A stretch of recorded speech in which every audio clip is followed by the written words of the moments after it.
Hello बच्चों, हमारा आज का फर्स्ट चैप्टर हम स्टार्ट करेंगे इलेक्ट्रिक चार्ज एंड फील्ड। और इसमें हमारा जो टॉपिक है स्टार्टिंग का वो है इलेक्ट्रिक चार्ज। और जो ये चैप्टर है या हम कहें इलेक्ट्रिक चार्ज है, उसकी दो स्टेट होती हैं। फर्स्ट स्टेट में हम पढ़ेंगे इलेक्ट्रोस्टैटिक्स, दूसरी आएगी इलेक्ट्रोडायनेमिक्स, वो हम आगे पढ़ेंगे। तो यहाँ पर जो चार्ज है उसकी दो स्टेट होती है। Charge in two states. कितनी स्टेट्स हैं? दो स्टेट्स। पहली चार्ज स्टैटिक हो, चार्ज कैसा हो? स्टैटिक। और सेकंड कंडीशन है जब चार्ज क्या हो? मोशन में।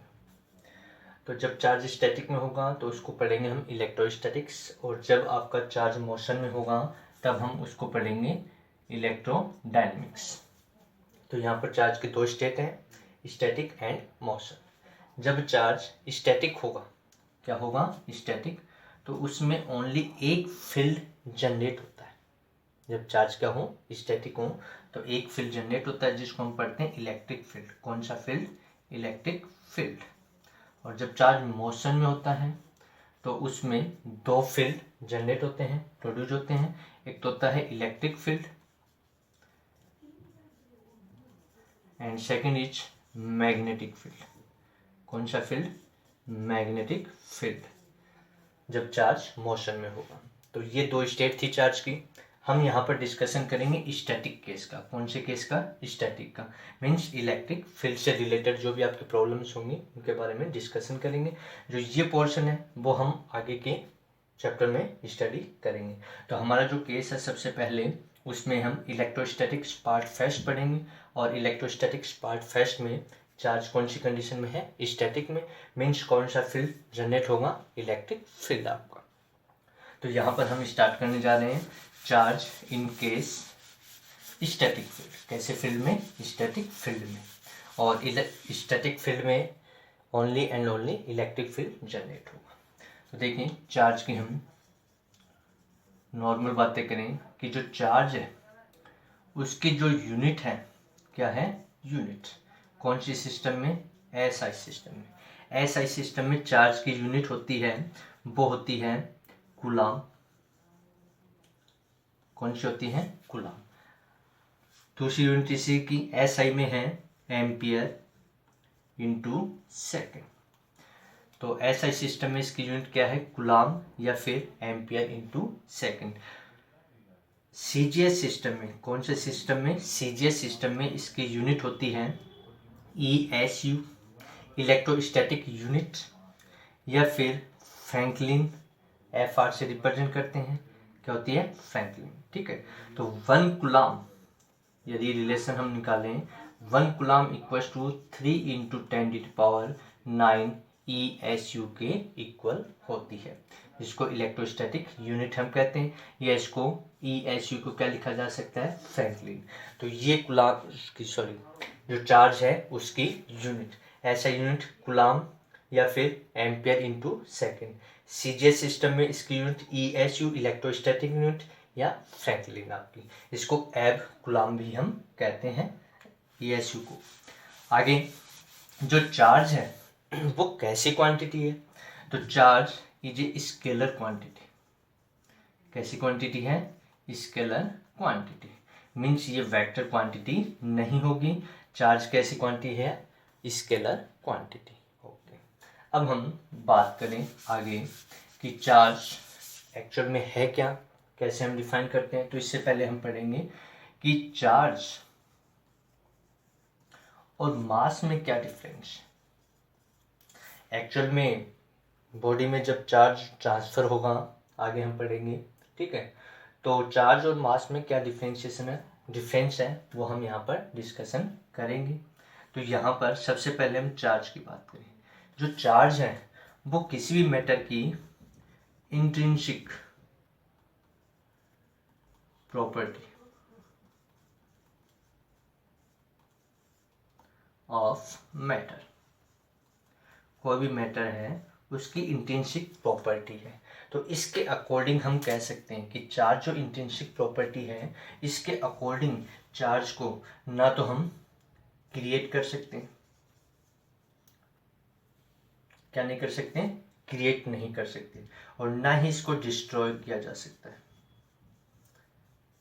ना तो क्रिएट किया जा सकता है और ना ही इसको डिस्ट्रॉय किया जा सकता है, किसको, चार्ज को, बिकॉज चार्ज है इंट्रिंसिक प्रॉपर्टी ऑफ मैटर।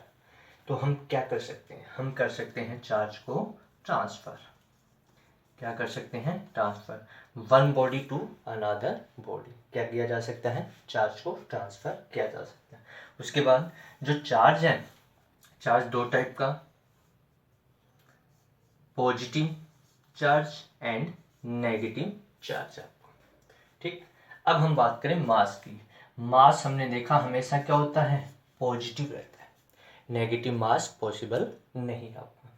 दूसरा कि मास जो बॉडी मोशन में, उसके लिए मास का फॉर्मूला लिखा जाता है m=m0/1-v² तो यहाँ पर ये जो मास है वो रेस्ट, जब बॉडी रेस्ट में हो, और ये मास है जब बॉडी मोशन में हो, उस केस में। तो यहाँ से ये जो फॉर्मूला, इससे एक रिजल्ट हमें मिलता है कि जैसे जैसे स्पीड बढ़ेगी, इंक्रीज होगी, स्पीड क्या होगी, ऑब्जेक्ट की इंक्रीज होगी, तो जो मोशन में मास है वो भी क्या हो जाएगा, इंक्रीज हो जाएगा आपका, जबकि चार्ज है उसमें ऐसा नहीं होता। यानी कि जो मास है, मास डिपेंड्स ऑन स्पीड, तो जो मास है वो किसके ऊपर डिपेंड कर रहा है, स्पीड के ऊपर। But in case of charge, charge does not depend on speed, तो किसके ऊपर डिपेंड है, does not depend on speed. तो जो चार्ज है वो किसके ऊपर डिपेंड नहीं करेगा, कि जो बॉडी है उसके ऊपर, जो मोशन में है उसके ऊपर डिपेंड, उसकी स्पीड पे डिपेंड नहीं करेगा। तो ये डिफरेंस है। दूसरा कि आगे हम बात करें कि हमने पढ़ा चार्ज को ना तो डिस्ट्रॉय किया जा सकता है, ना क्रिएट किया जा सकता है, ओनली क्या कर सकते हैं, ट्रांसफर कर सकते हैं। दूसरा, चार्ज है वो स्पीड के ऊपर डिपेंड नहीं करता कि ऑब्जेक्ट किस स्पीड से मोशन में है, मूविंग में है, ठीक। तो यहाँ पर जो चार्ज है वो स्पीड के ऊपर डिपेंड नहीं होगा। तो इसका मीन्स ये हुआ कि Q rest equals to Q motion, दोनों ही क्या होंगे, इक्वल होंगे आपका। तो ये एक प्रॉपर्टी है, या हम कहें कि डिफरेंस है कि चार्ज और मास में क्या डिफरेंस है। आगे हम बात करें अब कुछ प्रॉपर्टी की, चार्ज की प्रॉपर्टीज ऑफ चार्जेज। तो नेक्स्ट है, देखिए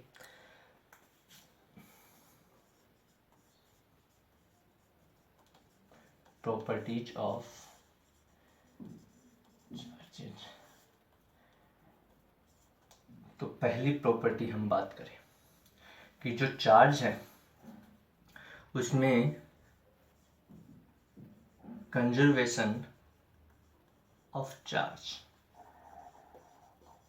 चार्ज का हमेशा क्या होगा, कंजर्वेशन होगा, क्योंकि हमने पढ़ा कि जो चार्ज है वो इंट्रिंसिक प्रॉपर्टी है किसी भी मैटर की, उसके अकॉर्डिंग ना तो क्रिएट किया जा सकता है इसको, ना डिस्ट्रॉय।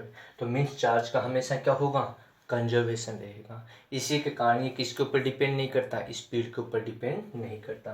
तो चार्ज का हमेशा क्या होता है, कोई भी आइसोलेटेड सिस्टम, आइसोलेटेड सिस्टम की हम बात करें तो जो चार्ज है आइसोलेटेड सिस्टम का, वो हमेशा क्या होगा, कांस्टेंट मिलेगा। क्या मिलेगा, कांस्टेंट मिलेगा।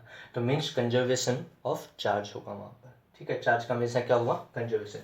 मान लो जैसे फॉर एग्जांपल ये आपका एक आइसोलेटेड सिस्टम है, इसमें इस टाइप से आपका बना हुआ है, हमने यहाँ पर कुछ मैटर रख दिए, इसमें चार्ज जैसे 3 + 2 - 1, ये चार्ज है आपका, ये आइसोलेटेड सिस्टम है। अब मैंने इस सिस्टम को कुछ ऐसे बना दिया, सेम वही है, +2 + 1 और ये Q।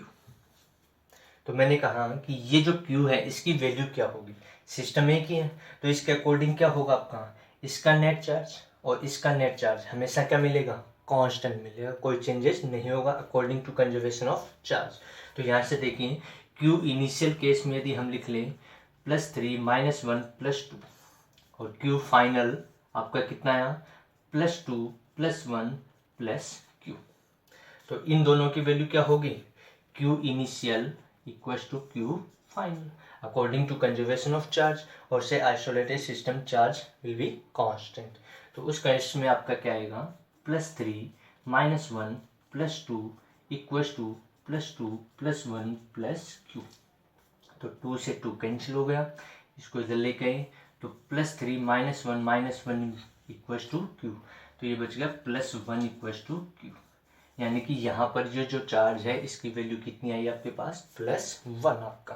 तो जब इसकी वैल्यू +1 कर देंगे तो ये इसके इक्वल हो जाएगा। तो ये था कंजर्वेशन ऑफ चार्ज। ऐसे ही हम रिएक्शन की बात करें, आगे पढ़ेंगे जब हम रिएक्शन वगैरह में, तो उसमें भी चार्ज क्या होता है कंजर्वेशन रहता है, उसमें भी चार्ज का कंजर्वेशन रहता है। तो इसके अकॉर्डिंग देखिए जैसे यूरेनियम है 92, आफ्टर रिएक्शन ये थोरियम में कन्वर्ट होता है 90+। एक हीलियम न्यूक्लियर निकलता है 2,4। तो यहाँ पर देखिए इनिशियल केस में इसके ऊपर चार्ज कितना है 92, इसमें रिएक्शन के बाद चार्ज कितना है 90+2।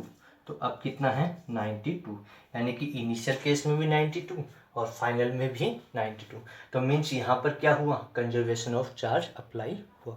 तो कंजर्वेशन ऑफ चार्ज के अकॉर्डिंग हम क्या कह सकते हैं, चार्ज को डिस्ट्रॉय नहीं कर सकते, क्रिएट नहीं कर सकते, ओनली क्या कर सकते हैं ट्रांसफर कर सकते हैं one body to another body आपका। तो ये चार्ज का कंजर्वेशन था। सेकेंड इसमें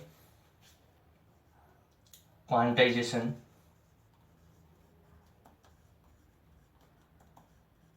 ऑफ चार्ज। चार्ज का हमेशा क्वांटाइजेशन होता है, मीन्स जो चार्ज अवेलेबल है, चार्ज इन जो चार्ज अवेलेबल है वो है फिक्स्ड अमाउंट। चार्ज हमेशा क्या मिलेगा हमें फिक्स्ड अमाउंट में, मीन जो चार्ज होगा वो किसकी फॉर्म में होगा इंटीजर की फॉर्म में। चार्ज किस में मिलेगा इंटीजर फॉर्म में। इसके अकॉर्डिंग लिखा जाता है Q equals to +-NE, where Q represent कर रहा है चार्ज,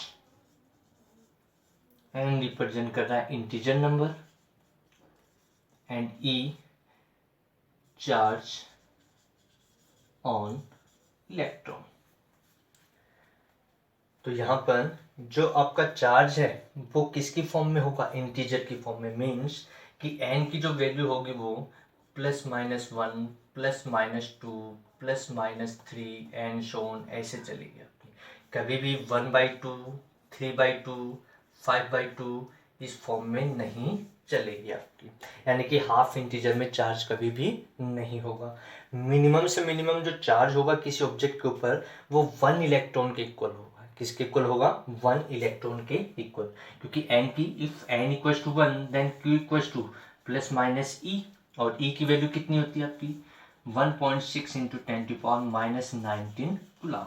तो मिनिमम जो चार्ज होगा किसी ऑब्जेक्ट के ऊपर वो 1.6 × 10⁻⁻19 कूलम के इक्वल आपको मिलेगा।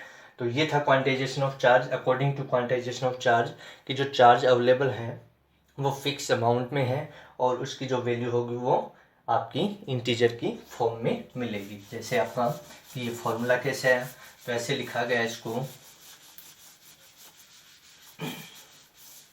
कि किसी ऑब्जेक्ट के ऊपर कुछ चार्ज इस प्रकार से है +E 1E +2E +3E +4E and so on infinite तक हम चलें। तो जो चार्ज है वो इंटीजर में 1 2 3 4 मिनिमम वैल्यू 1 इलेक्ट्रॉन के इक्वल, तो इन सब का सम क्या आ जाएगा +NE। ऐसे यदि यहाँ माइनस हो सभी जगह तो ये आ जाएगा -NE। तो Q इक्वल्स टू क्या आएगा आपका +-NE, वेयर Q रिप्रेजेंट कर रहा है चार्ज को, किसी बॉडी के ऊपर चार्ज को, and integer number and E charge on electron, और इलेक्ट्रॉन एक इलेक्ट्रॉन की वैल्यू 1.6 × 10⁻⁻19 कूलम के इक्वल होती है। तो ये कुछ प्रॉपर्टीज हैं चार्ज की, conservation of charge, quantization of charge, इनके बारे में हमने स्टडी की। नेक्स्ट वीडियो में हम इसका कि ट्रांसफ़र हम कर रहे हैं, चार्ज हैं वो कैसे होगा आपका, कि इंडक्शन के द्वारा आपका फ्रिक्शन के द्वारा किस प्रकार से हम चार्ज डिस्ट्रीब्यूट कर सकते हैं।